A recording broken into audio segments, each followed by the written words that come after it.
Shalom, shalom mga kababayan, isang pinagpalang araw po sa ating lahat.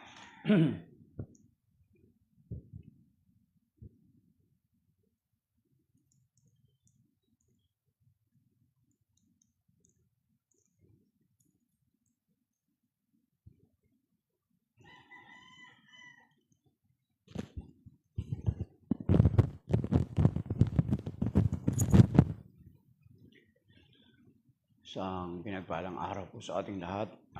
Narito na naman tayo ngayon sa ating Preaching in the Wilderness series, kung saan binabasa natin ang Ebanghelyo ng Panginoon na binabasa sa lahat ng mga Katolikong simbahan.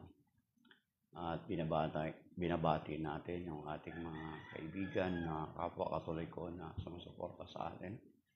Maging yung mga dumadaan lamang at maging yung mga hindi man nagtatap ng screen pero andyan sila. Pagpalain ako tayo ng lahat ng Panginoon sa araw na ito. Iligtas niya tayo sa mga bagay na beyond our control, sa mga malulubang karamdaman, sa mga mabibigat na mga pagsubok, at maging sa mga anumang sakuna o disgrasya. Iligtas niya tayo sa mga bagay na hindi natin inaasahan. So sa araw na ito, ang Ebanghelyo ng Panginoon ay the Gospel of the Lord is taken from the Gospel according to Saint Matthew chapter 1 verses 1 to 17. Glory to you, Lord. The book of the genealogy of Jesus Christ, the son of David, the son of Abraham. Abraham became the father of Isaac, Isaac the father of Jacob, Jacob the father of Judah and his brothers. Judah became the father of Perez and Sarah, whose mother was Tamar. Perez became the father of Hezron, Hezron the father of Ram, Ram the father of Aminadab, Aminadab became the father of Nahshon, and Nahshon the father of Salmon. Salmon the father of Boaz, whose mother was Rahab. Boaz became the father of Obed, whose mother was Ruth. Obed became the father of Jesse, Jesse the father of David, the king. David became the father of Solomon, whose mother had been wife of Uriah. Solomon became the father of Rehoboam, Rehoboam the father of Abijah, Abijah the father of Asaph. Asaph became the father of Jehoshaphat, Jehoshaphat the father of Joram, Joram the father of Uzziah, Uzziah became the father of Jotham, Jotham the father of Ahaz, Ahaz the father of Hezekiah, Hezekiah became the father of Amos, Amos the father of Josiah, Josiah became the father of Jeconiah and his brothers at the time of the Babylonian exile. After the Babylonian exile, Jeconiah became the father of Shealtiel, Shealtiel the father of Zerubbabel, Zerubbabel the father of Abiud, Abiud became the father of Eliakim, Eliakim the father of Asor, Asor the father of Sadok, Sadok became the father of Akim, Akim the father of Eliud, Eliud the father of Eleazar, Eleazar became the father of Matan, Matan the father of Jacob, Jacob the father of Joseph, the husband of Mary. Of her was born Jesus, who is called the Messiah. Thus the total number of generations from Abraham to David is 14 generations. From David to the Babylonian exile, 14 generations. From the Babylonian exile to the Messiah, 14 generations. The Gospel of the Lord. Praise to you, Lord Jesus Christ. Ayan. So, ang Ebanghelyo ngayon is about the genealogy ng Panginoon, kung saan tinatalakay na ito'y kinoconnect from Abraham. Then makikita natin na from Abraham na nag-connect. Then David ang binanggit. The book of the genealogy of Jesus Christ, the son of David, and the son of Abraham. So, ay pinapakita na itong ebanghelyo ngayon ay makikita natin na it seems na parang kung nakikinig ka lang ay parang hindi siya interesting na pakinggan at basahin. Pero kung from the start ng banal na kasulatan, binasa mo siya at alam mo yung salvation history, ay napakahalaga pala ito ng mga pangalan, mga kapatid. So, at makikita natin si Judah, di ba? From si Judah, kung saan doon nagmula si David or siya yung tatay ni David. At alam natin na from King David, andun na yung line of connection na kung saan andun nagmula ang ating Panginoong Hesukristo. Sapagkat unang-una, doon pa lang sa, di ba, naumpisahan yan sa Romans 10:14-15, pakibasa. Mamaya, okay.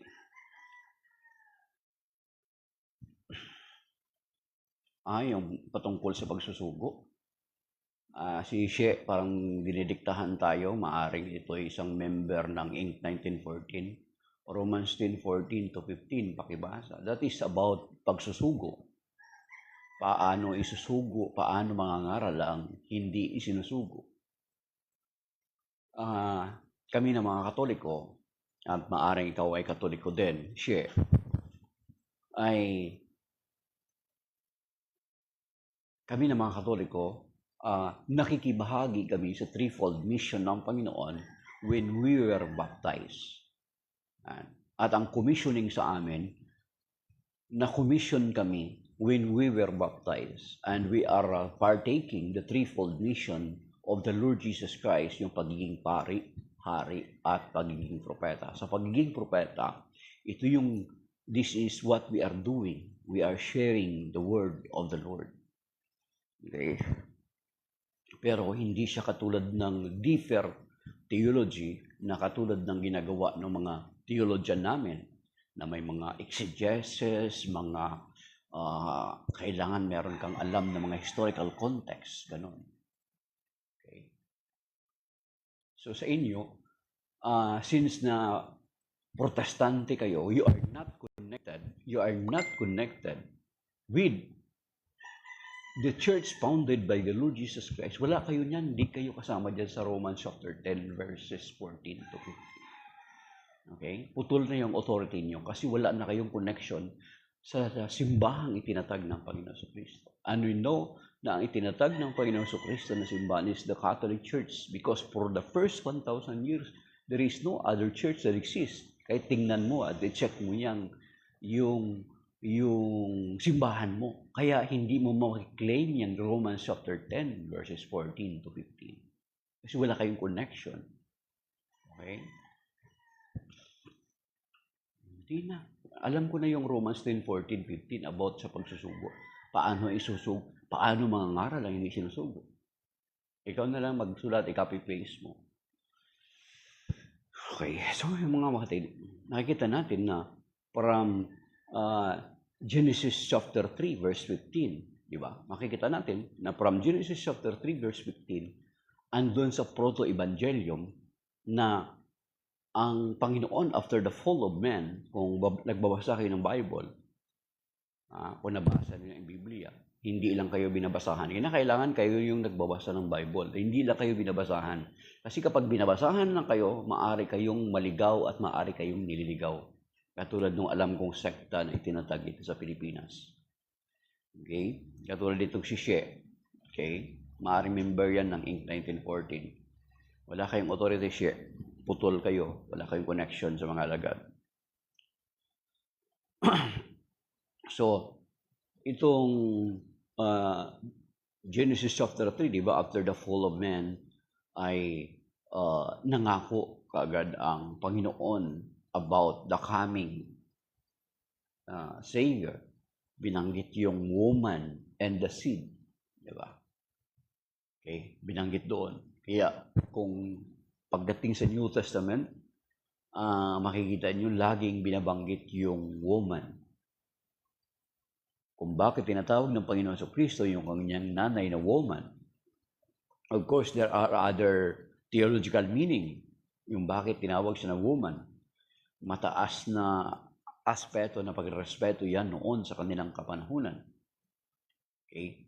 At the same time, binibigyang diin ng Panginoong Kristo that His mother is the woman mentioned or foretold in the Old Testament in Genesis chapter 3, verse 15. Then after that, makikita na, Deuteronomy chapter 18, verse 15. Sabi niya, from among you, God will raise a prophet like me. Okay? So kung titingnan natin, yung prophecy doon is a prophet, singular yung ginamit na term. Kasi after ni Moses, napakarami pa pong mga propeta ang dumating, mga kapatid. Diba? Pero ang sinabi doon, sa Deuteronomy chapter 18, verses 15 to 18, na prophet, ibig sabihin, isa. May darating pang isa maliban doon kay Amos, kay Obadiah, kay Jonah, kay Micah, kay Nahum. Diba? Maraming pang propeta mga dumating, pero sininggle out yung propeta. Then pagdating kay Judah, si Judah mga kapatid, kung yung first reading, kasi kagabi, ang nag-umpisa yung simbang gabi namin noong 15. So, pangalawang gabi na, mamaya, pangatlo na namin. Noong kagabi, yung binasa na Ebanghelyo, ang binasa na Ebanghelyo kagabi is, ito yung genealogy ng Panginoon Kristo. At nabanggit doon si Judah, mga kapatid. At kagabi, sa first reading, ang binanggit na first reading, binasa na first reading is Genesis chapter 49, mga kapatid. Ang Genesis chapter 49. So, makikita natin doon, kung babasahin nyo doon, si Judah, yung blessing ni Jacob sa ni Israel sa kanyang mga anak. Pagdating kay Judah, makikita nyo kakaiba. Diba? Ano sinabi dito, mga kapatid? Basahin natin. So, Genesis chapter 49, makikita nyo na kaagad na ito'y binabanggit na ni Huda, na hinihula ni Huda. Okay? Maybe Judah is not aware, but God put the words in his mouth. No? Ito ang sabi dito, mga kapatid. Genesis chapter 49, verses 8 to the following, sabi niya, ikaw naman, Judah, ay papupurihan niyong mga anak ng ina mong mahal. Hawak mo sa leeg ang iyong kaaway. Lahat mong kapatid sa iyo'y gagalang. Mabangis na leon ang iyong larawan. Muling nagkukrubuli matapos pumatay. Mabangis na leon, di ba? Kaya nga kung babasahin natin sa Revelation, makikita natin yung tinatawag na the lion in the tribe of Judah that refers to our Lord Jesus Christ. Okay. Ang tulad ni Judah, liyong mahihimlay, walang mga has lumapit sinuman. Hawak niya ay scepter,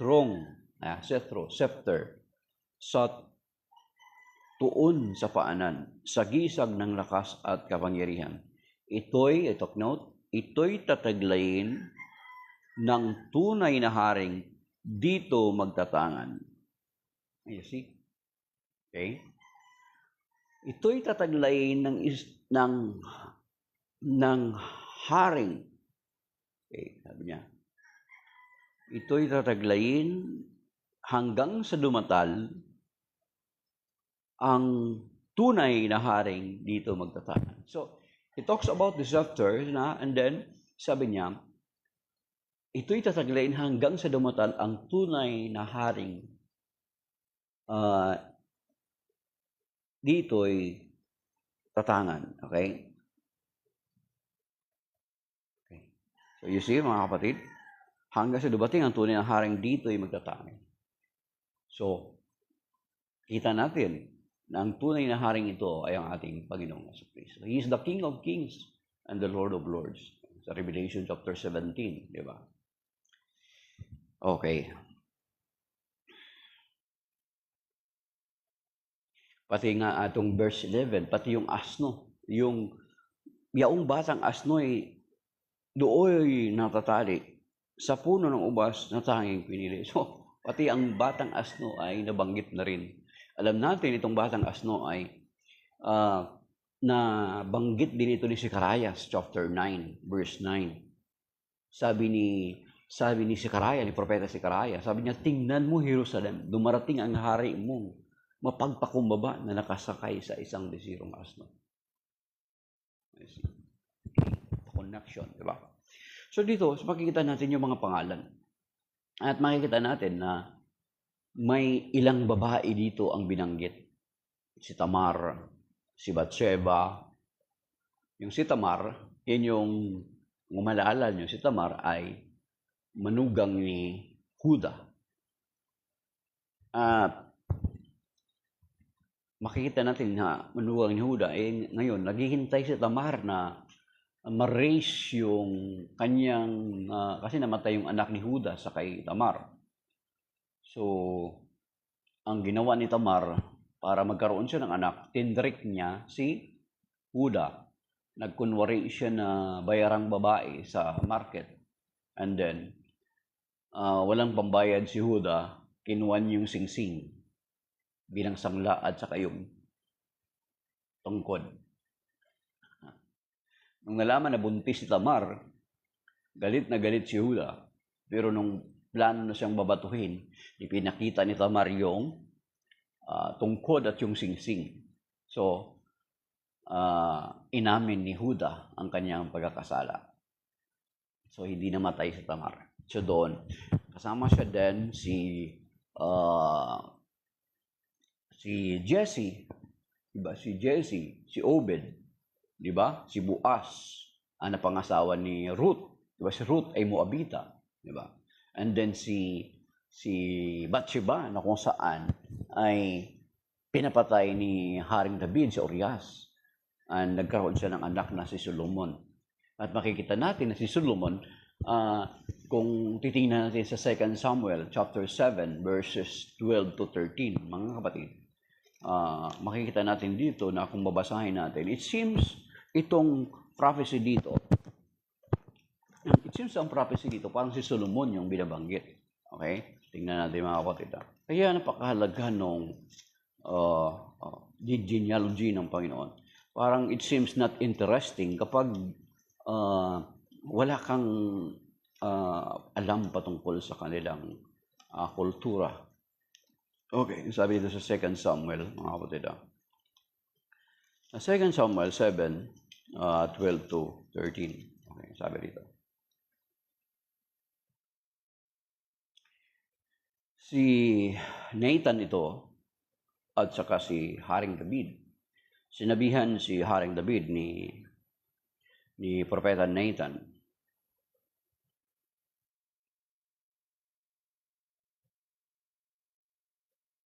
Okay, sabi rito, sa verse 11, verse 12, pagkamantay mo, isa sa iyong mga anak ang papalit ko sa iyo.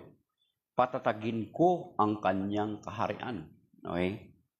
Siya ang magtatayo ng templo para sa akin at sa kanyang angkan magmumula ang maghahari sa aking bayan magpakailanman. Okay? Okay. Magpakailanman, you see? Kikilalin ko siyang anak at ako na may magiging ama niya. So, yun sa verse 13 mga kapatid, makikita natin na pagkatapos ng kamatayan ni David, sabi niya, itatayo ko ang isa sa mga anak mong papalit at siyang magtatayo ng templo. Pero yung binanggit na magpakailanman, ang patatagin ko ang kanyang kaharian, magpakailanman. So it does not anymore refer to King Solomon, but a prophecy regarding to our Lord Jesus Christ, the Messiah. Okay. At ang templo dito, of course, si King Solomon ay itinayo niya yung templo. Siya yung instead na si David, nagplano si David itayo. Pero since na puno ng bloodshed, ng dugo ang kamay ni David, hindi siya pinintulutan na siyang tumayo ng templo. Di ba? Sa 2 King chapter sa 1 King chapter 6, makikita natin na inumpisahan yung pagtatayo ng templo. Okay. Pag pinagawa yung templo. Okay. So makikita natin dito na then siya ang magtatayo sa akin ng templo. Okay. It seems si Solomon pa rin. Pero makikita din natin doon sa John chapter 2 na binanggit ng Panginoong Kristo, sabi niya, sirain ninyo ang templong ito at itatayo ko sa loob ng ng 3 araw. At the same time mga kapatid, makikita natin na ang Panginoong Kristo indeed nagtayo ng templo. Di ba? Sa 1 Corinthians chapter 6 verse 19, we are the temple of the Holy Spirit. Okay. 1 Corinthians chapter 6 verse 19. And then makikita din natin doon sa Matthew chapter 16 verse 18, sabi niya, upon this rock I will build my church. Okay? Sa old ng Katawagan is, ang simbahan is templo. Templo. The church. At makikita natin, ang Panginoon Kristo, sabi niya, upon this rock, I will build my church. See?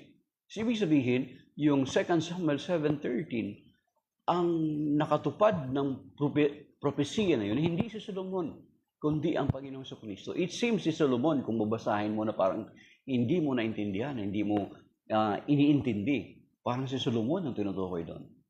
You see? So, ganyan kahalaga yung genealogy, mga kapatid. That is why the genealogy, kung makikita natin, di ba? So, bali 14 generations equals 42. 42 generations before the Lord Jesus came. Okay.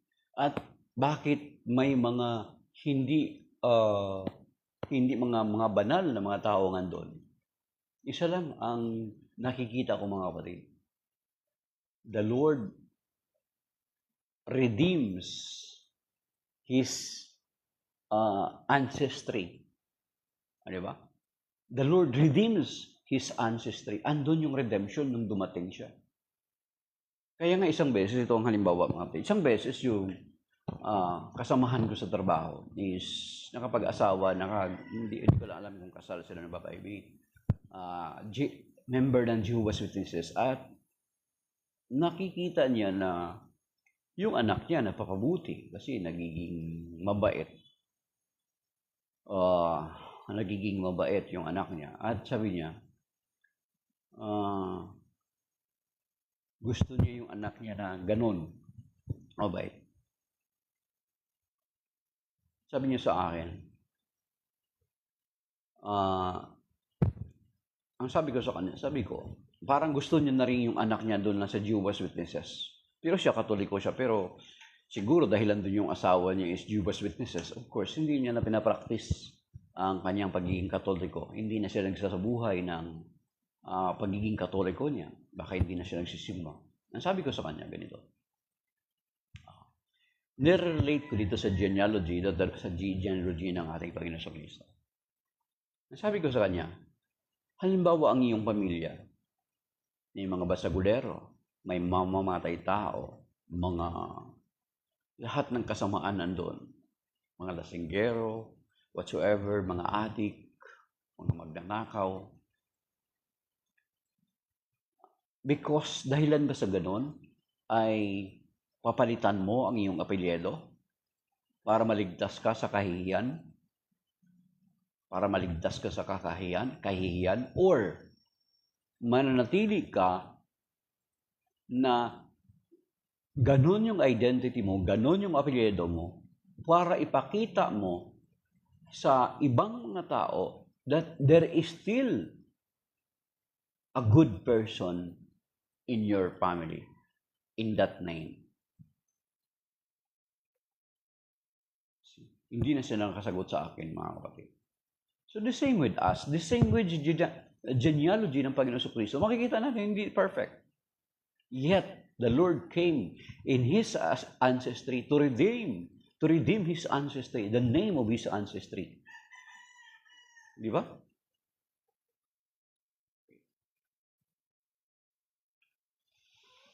Yan, mga kapatid. So, itong mga pangalan dito, mga kapatid, itong dito naman si Nahshon, the father of Salmon,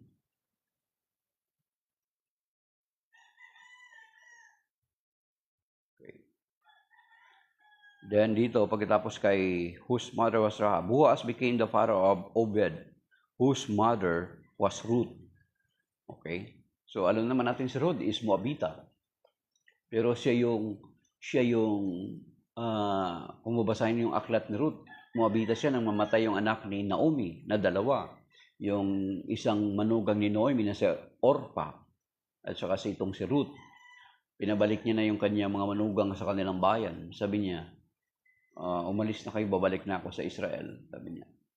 Kasi hindi naging mabuti sa akin si Yahweh. So, pero si Ruth, sabi niya,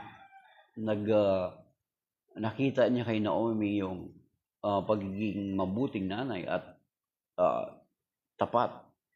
Di ba na sikat yung kanta niya, he wrote, wherever you go, I shall go. Di ba?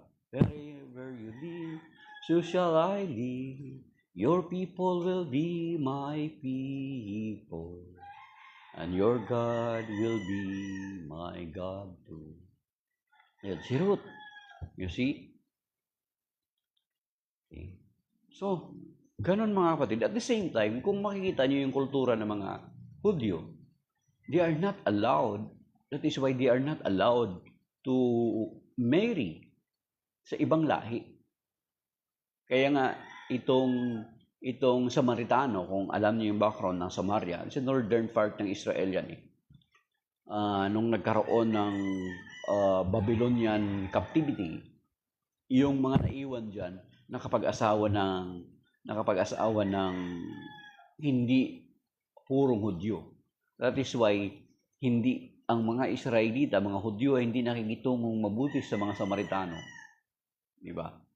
Makikita natin yan sa conversation ng babae at ng Panginoon sa Kristo doon sa John chapter 4. At the same time, nung dumaan sila doon, hindi sila tinanggap. Di ba? Anong sabi ni Santiago? Anong sabi ni Santiago? Tuwan, Panginoon, ano gusto mo? Magbababa kami ng apoy.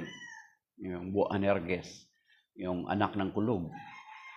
Di ba? Kasi hindi sila magkasundo dahilan sa nag-intermarry sila ng ibang lahi. So makikita natin na kung hindi ko lang alam kung pinapractice pa rin ng mga Hudyo ngayon yan.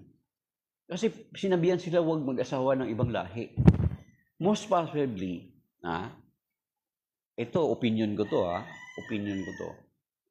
Because God wanted to preserve the genealogy of the Messiah.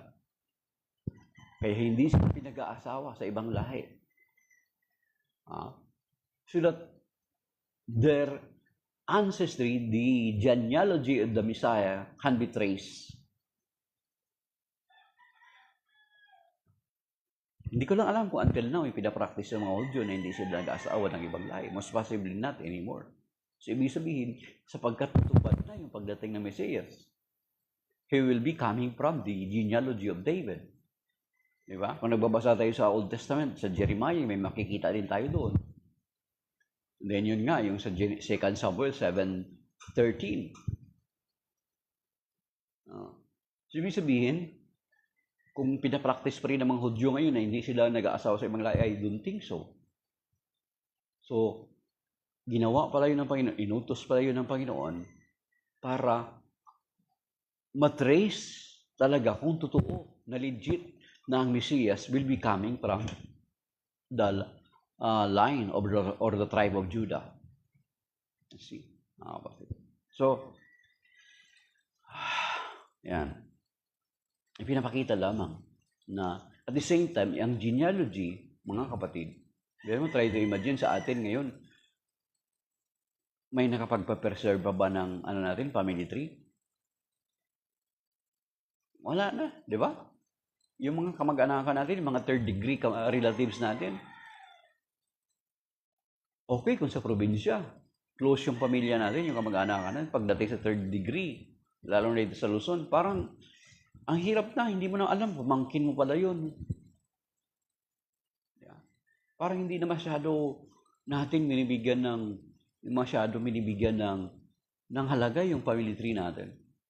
Pero itong sa genealogy ng Panginoon na preserve para ipakita ng Panginoon that He is really faithful to His promises. Ay, Brother Bogakrama. And si Brother Bogakrama pala isang dating international Presbyterian minister, mga kapatid. So, ang genealogy or ang isa rin sa makikita natin na aral sa genealogy is the faithfulness of God, mga kapatid. Isang papakita din na ang Diyos ay tapat sa kanyang pangako. Okay?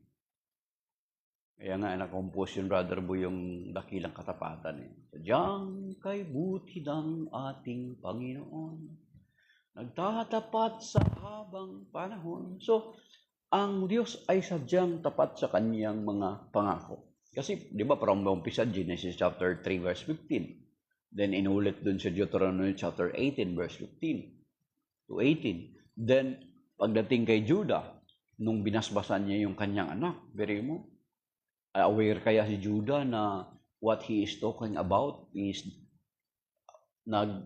nagprophecy siya about the coming Messiah? Okay. So, ang genealogy, sabi nga ng mga pari natin, is pagpapakita ng katapatan ng Diyos, mga kapatid, sa kanyang pangako. God is faithful to His promises. Yan yung ibig sabihin ng isa sa mga kahulugan nitong genealogy. Napakita ng Panginoon na tapat siya sa kanyang pangako. Kasi nang nangako siya na may darating na tagapagligtas, indeed dumating ang Panginoon sa Kristo. Diba? Genesis 3:15, unti-unti lumilinaw kung sino yung darating. Okay? And it will be coming from the tribe of Judah, coming from David. So faithfulness, pinapakita nitong genealogy that the Lord is faithful. Faithful, you are faithful, King of kings, Lord of lords, you are faithful. Di ba? Yung sinasabi nga ng Numbers 23, verse 19. Dito sa Bilang, chapter 23, verse 19, mga kapatid, na sinasabi ito. Okay, basahin natin sa Tagalog, Bilang, sa aklat ng mga Bilang, sabi rito mga kapatid, So, pinapakita ng Panginoon that He is faithful to all His promises. Ang sabi rito, ang Diyos ay di sinungaling tulad ng tao. Ang isipan niya ay hindi magbabago. Ang sinabi niya ay kanyang ginagawa at ang kanyang pangako'y tinutupad niya. So you see, He is faithful to His promises. That is why yung genealogy ng Panginoon, yung ancestry ng Panginoon, ipinapakita diyan yung katapatan ng Diyos. Di ba? 42 generations. Try to imagine. Haba nun, mga kapatid. Plus factor na yung kanilang lifespan noon ng every generation is mahaba, longer. Di ba? Ang kanilang generation noon, longer sila nabubuhay. Okay. But of course, later on, longer sila, but later on, na-shorten, 70 to 80 na lang. Although, of course, sa atin ngayon, meron pa rin namang nakaaabot ng 100. Okay.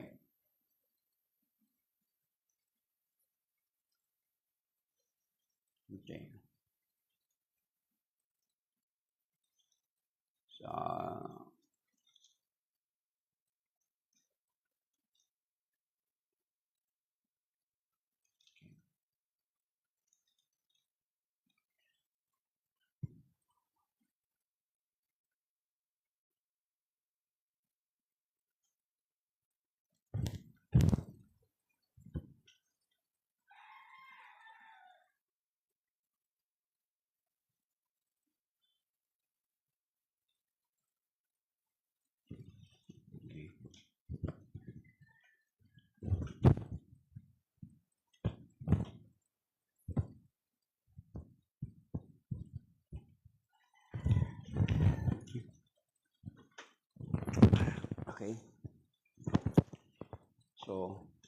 Yun mga kapatid, that the genealogy of the Lord ay makikita natin yung faithfulness ni Lord.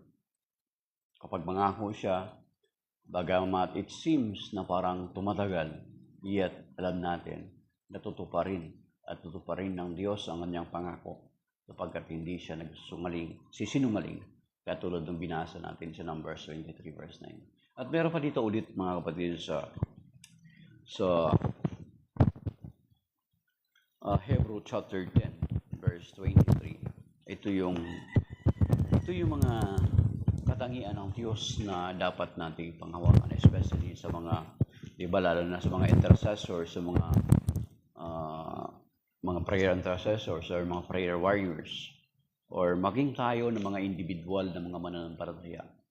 Sa paglapit natin sa Panginoon, di ba, Panginoon, inaangkin namin yung pangako mo na sinasabi, di ba? Usually, we do that as a prayer intercessors, mga prayer warriors. Kasi kiniklaim natin yung mga verses or passages in the Bible that talks about the fidelity and faithfulness of God. Okay. Sabi dito sa Hebrew chapter 10 verse 23, nakasabi nito mga kapatid, na sumusuporta doon sa sinasabi ng Numbers 23 verse 19. Ang sabi dito, let us hold unwaveringly to our confession that gives us hope.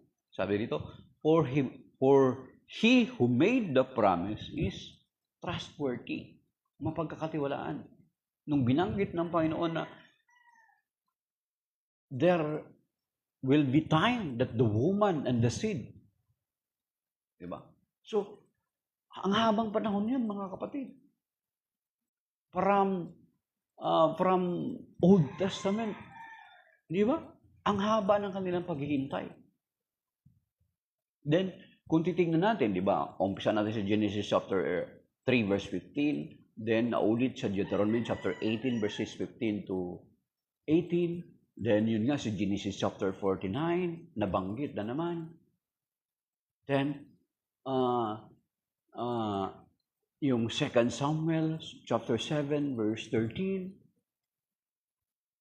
Then, makikita natin na pagdating na naman doon sa aklat ni Isaias.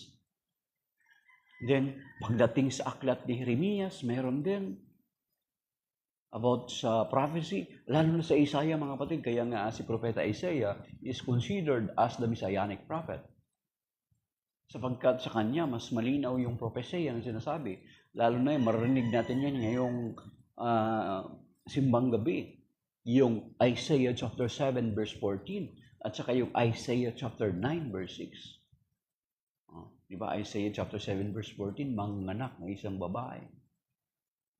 At tatawagin siyang Emmanuel. Di ba? Kinonfirm, yung prophecy na yan, kinonfirm doon sa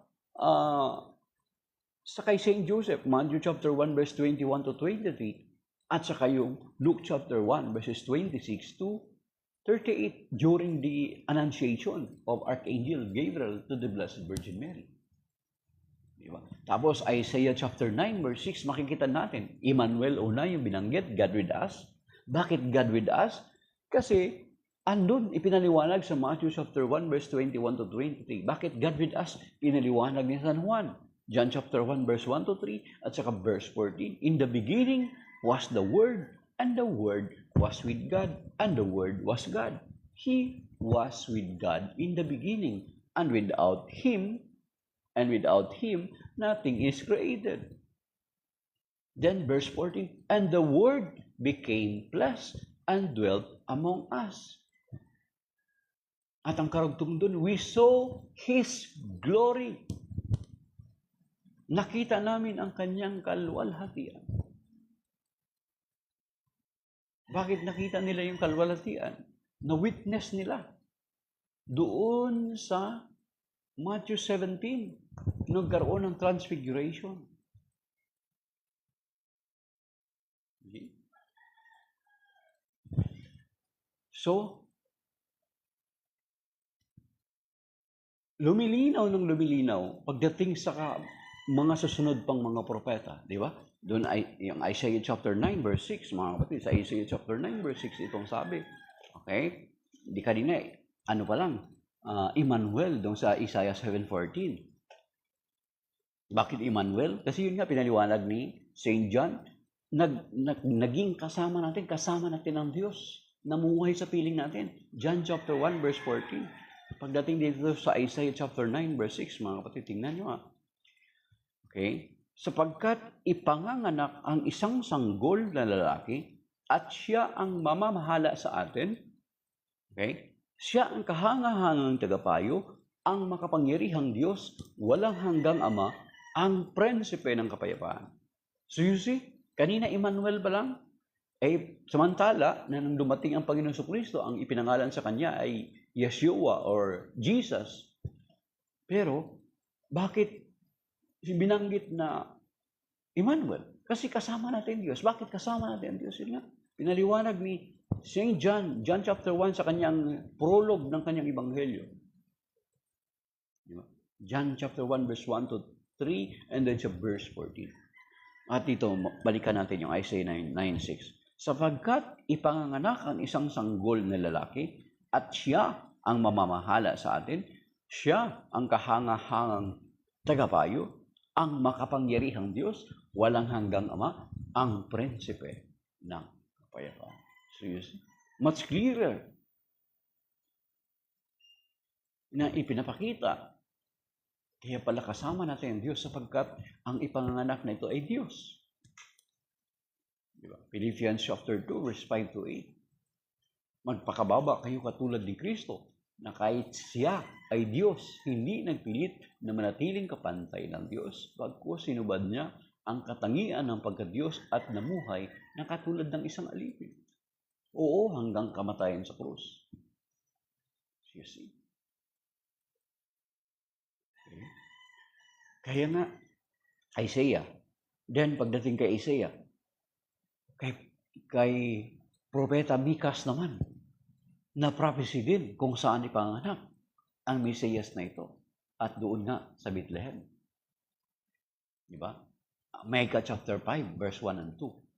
Naalala niyo yung tinanong ni Herodes kung saan ipanganak ang Mesiyas? Kinagot ng mga Pariseo. Alam nila sa prophecy. Sa Bethlehem po. Sapagkat ganito ang sinasabi ng kasulatan. They quoted the verse, the writing of Micah, Prophet Micah, in Micah chapter 5, verse 1 and 2. Then, pagdating kay Sicaraya, kay Jeremias, meron din. Sabi niya, a stump from David. Then sa Ezekiel, a shepherd. Hey. A shepherd. Basahin niyo Ezekiel, mga kapatid, sa Jeremiah, makikita niyo rin doon. A shepherd. Then, pagdating kay Sicaraya, binanggit. Kung paano binanggit na doon sa Genesis chapter 49, yung patungkol sa asno. Binanggit din ni Sicaraya, ni Propeta Sicaraya. Yung pagsasakay niya sa asno, Sicaraya chapter 9, verse 9. Tingnan mo, Jerusalem, dumarating ang iyong hari, isang haring mapagpakumbaba, nakasakay sa isang bisirong asno. Then, meron na rin dyan kay Propeta Sicarayas, naka-prophecy yung about sa pag-uulos sa tagiliran ng Panginoon. Nabanggit na rin dyan, mga kapatid. At balikan din natin, yung Isaiah pala, may nakalimutan ako. Hindi lamang kapanganakan ng Panginoon Jesucristo ang pinrophecy ni Propeta Isaiah, but also His crucifixion. Basahin niyo yung chapter 53 ng Isaiah. Di ba? At makikita natin yan, yung eunuch na nagbabasa ng kasulatan ni Isaiah, nagtanong siya kay Nathanael, if I'm wrong, correct me if I'm wrong. Sabi niya, binanggit doon ni yung eunuch na nagbabasa ng kasulatan sa chariot niya. Sabi niya, is it referred to himself sa propeta or he is referring to another? Nabasa niyo yun sa Acts? Then pinaliwanag sa kanya. Hindi yun kung tumutungkol sa propeta, but rather to the Messiah. Isaiah 53, mga kapatid, subukan yung babasahin.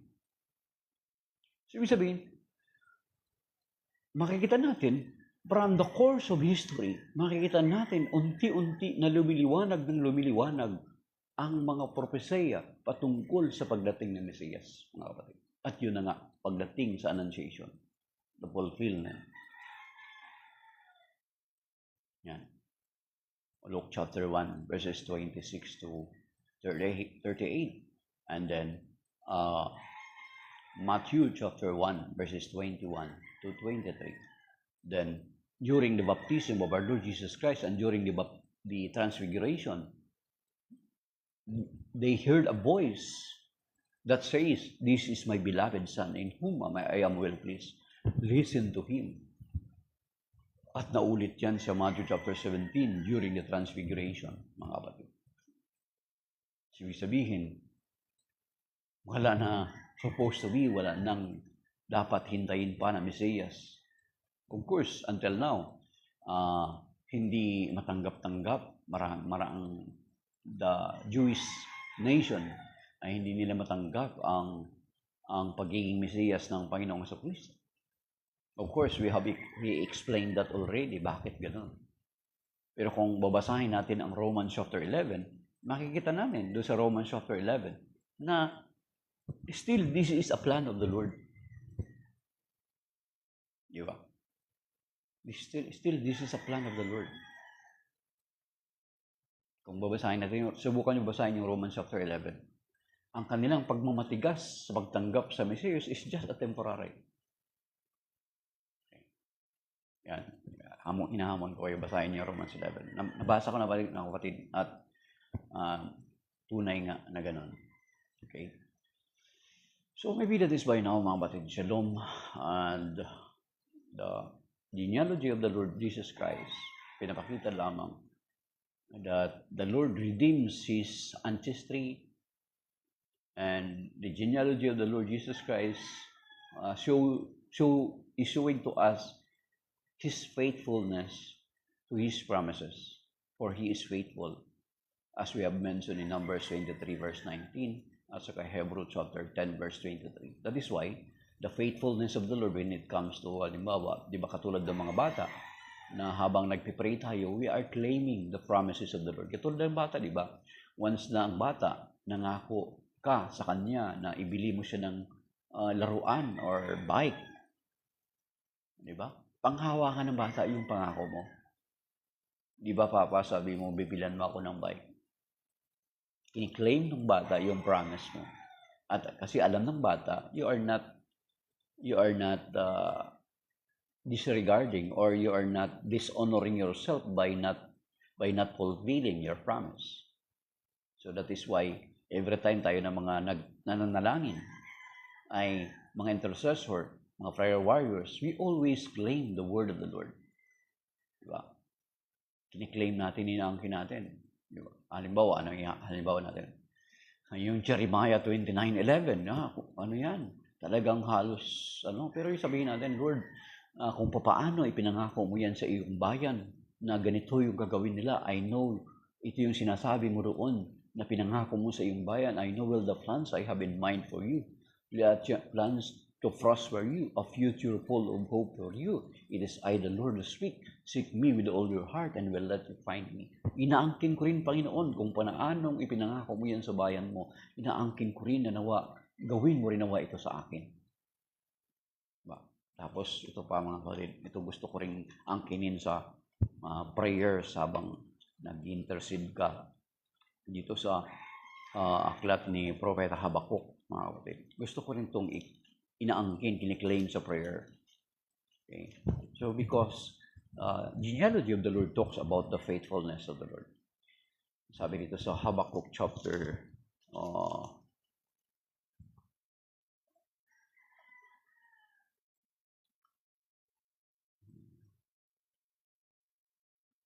Habakuk chapter 3 verse 2. Sabi dito, mga kapatid, Yahweh, narinig ko ang ulat tungkol sa iyo, at ako'y nalipos ng paghanga sa iyong mga ginawa. Ulitin mo ang mga gawang ito sa panahong ito, at magpakahayag muli ngayon. Ipadama mo ang iyong awa kahit sa panahon ng pagkapuot. So you see, di ba? Ganda na pangako. So, the faithfulness of the Lord ay pwede nating angkinin, mga kapatid. Pwede nating panghawakan. because the Lord is faithful. Amen. Lamentation chapter 3, verses 19 to 20. Okay. Lamentation. Saan natin ang okay lang.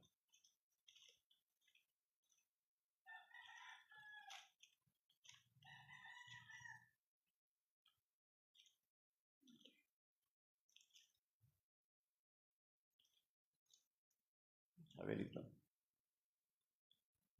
3:22 to 23. Ang hindi na nagmamaliw, the steadfastness, at ang kanyang walang hanggang kupas na kahabagan, hindi nagbabago tulad ng bukang liwayway. Dakila ang kanyang katapatan. Yung pinakanta natin yan mga kapatid. The steadfast love of the Lord never ceases. His mercies never come to an end.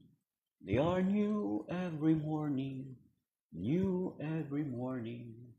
Great is thy faithfulness, O Lord. Great is thy faithfulness. Yan, mga kapatid. So, that is by now, mga kapatid. Let us hold on to the promises of the Lord, for He is faithful in His promises. That is what the gospel of today is showing to us. So that is by now. May God bless us and keep us safe and sound sa araw. So God bless sa lahat ng mga nag-like at sa mga nag-tap ng screen at yung mga nag-43 nag-likes. Rinaldo, si JJ, si Betty Amparo, FTF Master, San. At yung hindi man nag-tap ng screen, frontier sila.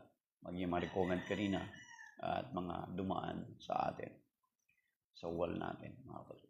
So, ay ligtas nawa tayo ng Panginoon sa mga mabibigat na mga pagsubok, sa mga malulubang karamdaman at sa mga bagay beyond our control. At maging sa mga bagay na sa mga karamdaman sa cancer, sa stroke, sa kidney failure, sa hypertension, sa cardiac arrest. Ligtas nawa tayong lahat ng Panginoon doon. Maging sa mga iadya din tayo ng Panginoon sa big one na sinasabi sa atin. So, Shalom. May God bless us. Signing off, my dear brothers and sisters.